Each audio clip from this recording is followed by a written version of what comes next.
Baik, selamat pagi dokter. Izin mengenalkan diri, nama saya Joshua dengan NPWP 137. Izin menjelaskan mengenai kasus melatih seorang wanita yang melihat bunga yang warna-warni. Ia juga melihat sebuah papan besar dari jarak dekat 5 meter dan melihatnya dengan jelas. Namun ketika ia melihatnya dari jarak 50 meter tidak jelas.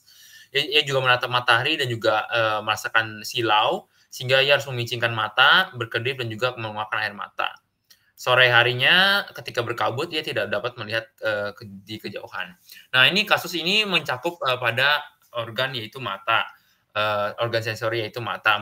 Pada mata ini terbagi menjadi 4 kategori yaitu embriologinya, anatominya, histologi, dan fisiologinya.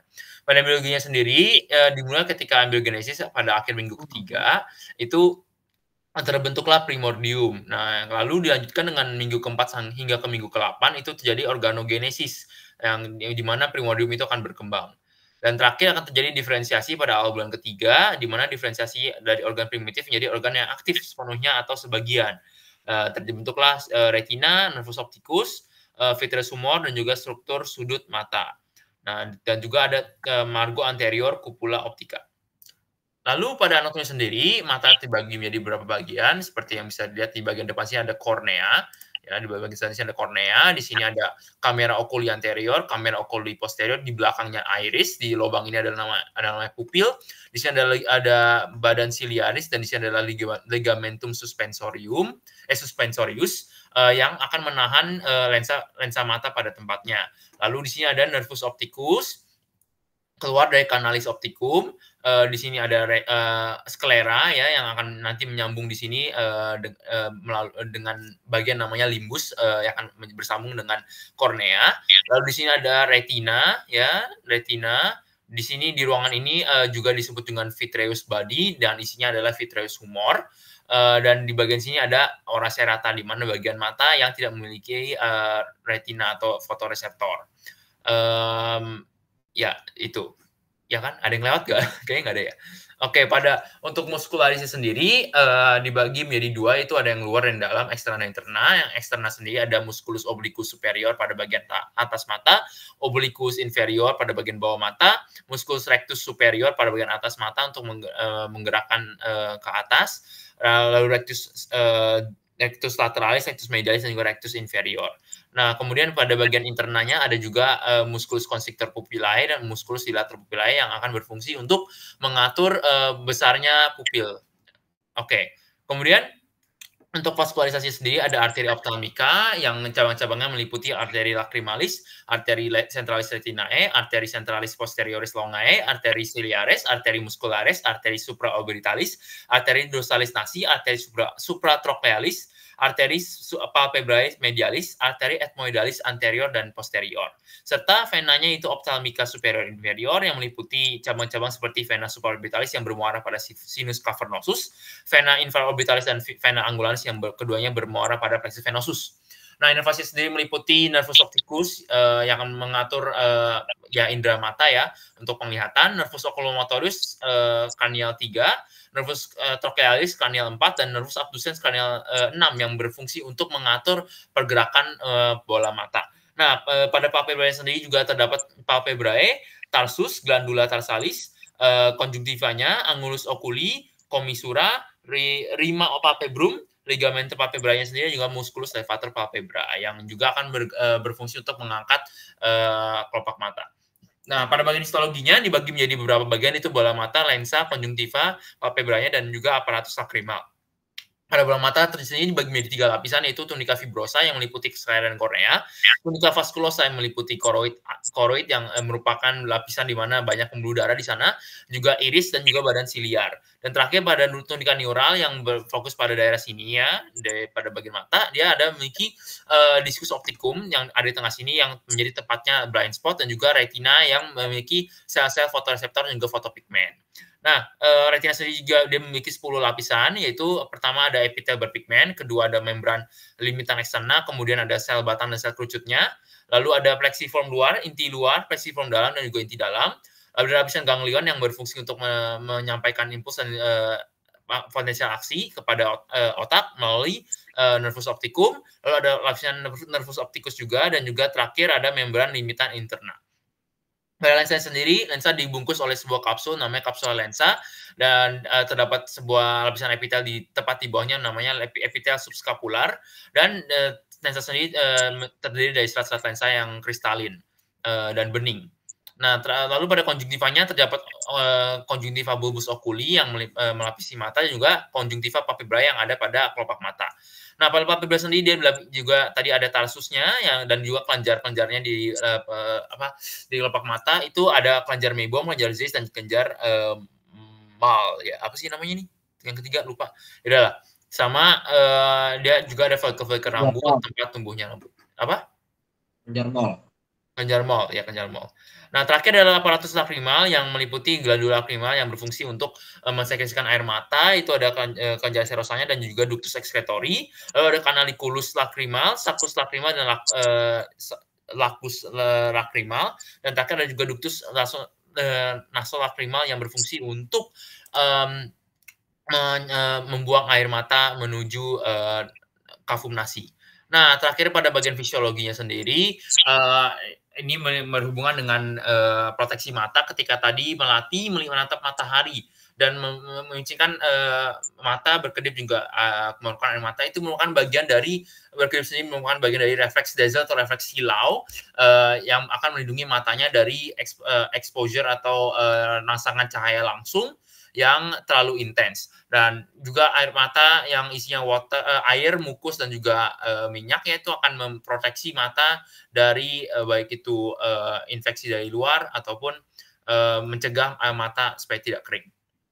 Nah, mata tadi ketika apa yang membuat melati bisa melihat dan juga melihat baik apapun itu adalah fungsi dari refraksi. Nah, kuat refraksi dari mata itu mencapai 99 dioptri yang merupakan kerja dari 4 medium setelah udara yang membantu refraksi pada mata, yaitu kornea memiliki indeks B 1,38, aqueous humor memiliki indeks B 1,33, lensa memiliki indeks B 1,4 dan juga vitreous humor yang memiliki indeks B 1,34. Nah, ini hasil dari refraksi ini akan memfokuskan cahaya menjadi sebuah bayangan nyata terbaik dan diperkecil dan jatuhnya tepat di retina, khususnya pada bagian fovea centralis yang memiliki banyak sel kerucut yang sehingga memberikan penglihatan yang jernih. Nah, pada akomodasinya sendiri, ketika melati melihat papan besar yang jauh 50 meter tidak jelas, sedangkan yang 5 meter jelas, ini disebabkan oleh akomodasi mata. Ketika ia melihat dari kejauhan, mata tidak menebal atau tetap tipis, sehingga tidak terjadinya akomodasi. Namun ketika ia melihat dari dekat, terjadilah sebuah akomodasi di mana lensa mata akan menebal fungsi dari kontraksinya ligamentum suspensorium kontraksi ligamentum suspensorium dan relaksasinya apa sih ototnya? Aduh lupa. Ototnya apa ya? Apa, Jo? Otot yang ngelilingin lensa apa namanya? Sphincter sama dilator. Kontraktor pupile sama dilator pupile. Bukan otot yang ngelilingin lensa, yang dia bantu lensa mata buat regang sama ini. Apa sih namanya? Otot ciliaris. Otot musculus ciliaris ya. Iya. Musculus ciliaris berrelaksasi, sedangkan sedangkan ligamentum suspensorium berkontraksi. Lalu itulah yang terjadi ketika mata berakomodasi untuk melihat jarak dekat. Nah, ketika di sini dapat juga nice to know-nya, melati hanya bisa melihat jelas papan besar dari jarak 5 meter. Artinya melati memiliki visusnya 5/6. Artinya dia hanya bisa melihat dengan jelas pada jarak 5 meter, namun orang normal harusnya bisa melihat dari jarak 6 meter. Nah, terjadi juga pada mata fisiologinya itu fototransduksi, di mana meliputi dua, itu fotoreseptor dan fotopigmen. Ini yang berperan ketika melati bisa melihat bunga-bunga yang warna-warni. Nah, ini adalah efek dari kerjanya sel-sel batang dan kerucut. Nah, batang sendiri, sel batang dan sel kerucut ini memiliki fungsi yang berbeda. Sel batang itu merupakan ada di lapisan tunika neural tadi ya, bagian dari retina. Sel batang memiliki fungsi untuk penglihatan ketika malam, ketika minim cahaya dan memiliki resolusi yang jelek. Nah, resolusi yang buruk maksudnya. Dan juga sel kerucut sendiri itu memiliki fungsi untuk penglihatan warna dan memiliki 3 tipe yang untuk penglihatan warna merah, hijau dan juga biru tergantung panjang gelombang cahayanya. Dan sel kerucut ini memiliki resolusi yang tinggi, namun tidak terlalu sensitif dan butuh cahaya yang terang untuk dapat bekerja dengan baik. Nah, yang terjadi ketika fototransduksi adalah ketika tidak adanya cahaya, terjadi sebuah refleks atau siklus gelap di dalam sel batang dan kerucut ini yang merupakan peran dari CGMP. CGMP tersendiri adalah sebuah protein yang membuat terjadinya influx daripada sodium ke dalam sel sehingga terjadi depolarisasi di dalam sel dan ujung dari sinaps sel batang maupun kerucut akan mengeluarkan neurotransmitter yaitu berupa glutamat menuju sel bipolar yang akan memberitahu bahwa tidak adanya rangsang cahaya dan tidak akan terjadi potensial aksi pada sel-sel ganglion. Namun ketika cahaya datang, maka fotopigmen yang dibagi menjadi 2, yaitu ada opsin dan juga retinal. Opsin sendiri merupakan sama ya baik di sel batang maupun kerucut, namun memiliki namun untuk retinalnya sama untuk keempat sel batang dan sel kerucut, namun berbeda opsinya untuk sel batang dan sel kerucut. Nah, ketika retinal itu memiliki 2 bentuk, yaitu bentuk inaktifnya, yaitu cis yang berikatan dengan opsin, sehingga opsin menjadi bentuk inaktif. Namun ketika menerima rangsang cahaya, maka retinal akan berubah bentuk menjadi trans dan akan melepaskan diri dari opsin, membuat opsin menjadi enzim aktif yang akan mendegradasi CGMP yang ada di dalam sel-sel batang dan sel kerucut, sehingga menghentikan influx daripada sodium dan terjadilah polarisasi dalam sel. Ini akan menyebabkan berhentinya sekresi glutamat atau di sinaps dengan sel bipolar, dan ini akan menghantarkan sinyal dan memberitahu bahwa terdapat rangsangan cahaya. Maka sel ganglion akan membentuk sebuah potensial aksi yang akan dihantarkan ke otak, khususnya pada visual cortex. Baik, untuk visual cortex ini penghantaran sinyal ini melewati sebuah visual pathway ya dari nervus opticus menuju chiasma opticum, menuju tractus opticus, thalamus dan juga radiasi optik dan korteks visual. Nah, ketika mata kanan dan mata kiri itu khususnya pada bagian retina yang ada di media atau mendekati hidung itu akan bersilangan di chiasma opticum, namun tidak akan bersilangan bagi retina yang ada di bagian lateral. Maka kedua akson-akson tersebut akan bersinaps di second order neuron dan menuju thalamus. Nah, itulah yang disebut sebuah tractus opticus.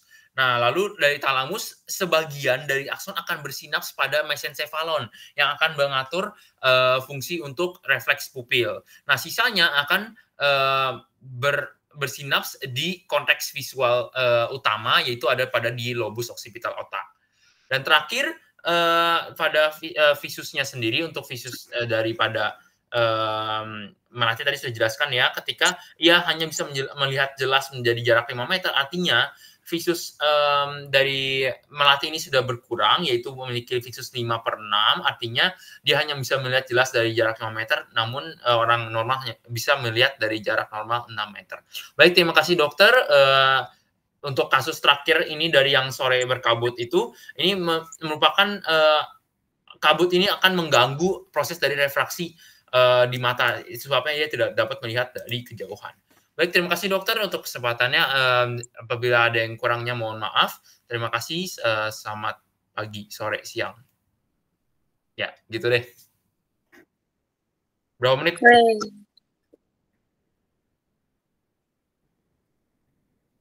Berapa? Pas tuh. Udah direkam, Pak.